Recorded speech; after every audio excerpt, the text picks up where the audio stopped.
দেশপ্রেম, সততা ও চরম নিরপেক্ষতার এক অনন্য দৃষ্টান্ত স্থাপন করে বাংলাদেশ সেনাবাহিনী আজ দেশকে একটি স্থিতিশীল পর্যায়ে নিয়ে আসতে সক্ষম হয়েছে। গত কয়েক মাসের চরম অস্থিরতা ও চ্যালেঞ্জিং সময়গুলোতে সেনাবাহিনী প্রধান জেনারেল ওয়াকারুজ্জামান তার সুদূর প্রসারী ও বলিষ্ঠ নেতৃত্বের মাধ্যমে প্রতিকূল পরিস্থিতি মোকাবিলা করেছেন। জনগণের জানমালের নিরাপত্তা নিশ্চিত করা থেকে শুরু করে রাষ্ট্রীয় গুরুত্বপূর্ণ স্থাপনা রক্ষা এবং আইনশৃঙ্খলা পুনরুদ্ধারে সেনাবাহিনী যে অক্লান্ত পরিশ্রম করেছে তা সর্বমহলে প্রশংসিত হচ্ছে। জেনারেল ওয়াকারুজ্জামানের নির্দেশনায় সেনাবাহিনী অত্যন্ত ধৈর্য ও পেশাদারিত্বের সঙ্গে মাঠ পর্যায়ে দায়িত্ব পালন করেছে, যেখানে বিন্দুমাত্র বিচ্যুতি বা পক্ষপাতিত্বের সুযোগ ছিল না। চরম উত্তেজনার মুহূর্তেও তাদের সময়োচিত পদক্ষেপ দেশকে বড় ধরনের সংঘাত ও অরাজকতা থেকে রক্ষা করেছে।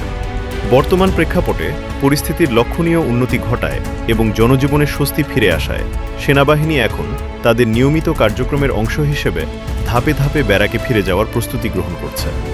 সেনাবাহিনীর এই সফল মিশন প্রমাণ করেছে যে দেশের যে কোনো ক্রান্তিলগ্নে তারা জনগণের আস্থার প্রতীক। ব্যক্তিগত স্বার্থের ঊর্ধ্বে থেকে শুধুমাত্র দেশ ও জাতির মঙ্গলের জন্য কাজ করার যে অঙ্গীকার তারা ব্যক্ত করেছিল তা আজ দৃশ্যমান।